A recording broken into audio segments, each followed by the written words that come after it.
Alright guys, we have Turkey Day coming up, and since you don't want to be a turkey on Turkey Day, I thought I'd show you how to make some homemade cranberry sauce. Now everybody's familiar with this little devil right here, right? But I'm telling you, if you want to really spice up your Thanksgiving meal, why go for the canned stuff when you can make fresh? And literally, this is all you're going to need. You need orange juice and a couple of bags of cranberries. You need some sugar. I'm going to use brown sugar, a little dash of vanilla, and I like to throw in a little bit of alcohol, either a splash of, in this case, Marsala wine, or you can use port, or you can even use Grand Marnier or rum, whatever you happen to like. So let's go over to the stove and I'll show you how easy this thing is to put together. This is a very delicate procedure. So the first thing you do is you rinse off your cranberries. Voila. And then you pour them in the pot. Try not to get too many of them on the floor, guys. Neatness does count. All right, once you get that rolling, we're going to add a little bit, by a little bit I mean half a cup of orange juice. Glug, glug, glug, glug, glug.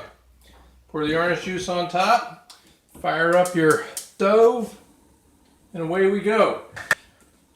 Add a little dash of vanilla. I mean, just a dash.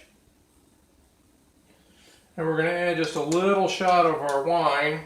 You'll notice I haven't put the sugar in yet because we're going to let these things cook down a little bit before we actually add the sugar. Okay, a little shot of wine, and we can also adjust that as well later on in the show.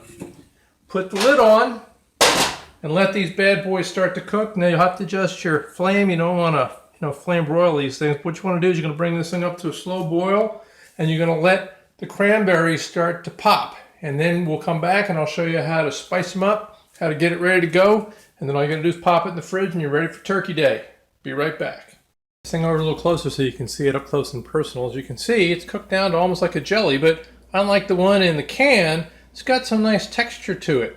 Don't forget too, at this point you want to add in your sugar.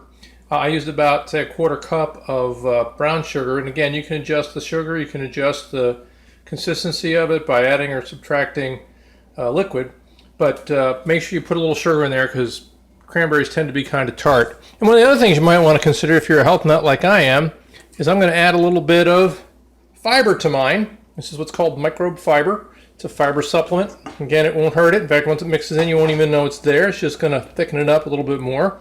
Because like I said, you want this thing to be a jelly, but you don't want it to be to the point where you've got no cranberries left, because the berries are what makes it really tasty. Some people like to take it and put it in a Cuisinart, and whip it up to the point where it's basically just a puree, but I like to have a little bit of the berries in there too. That kind of makes it stand up. So we're going to take a look at this, and we're going to look at the competition in just 1 second. Stay tuned.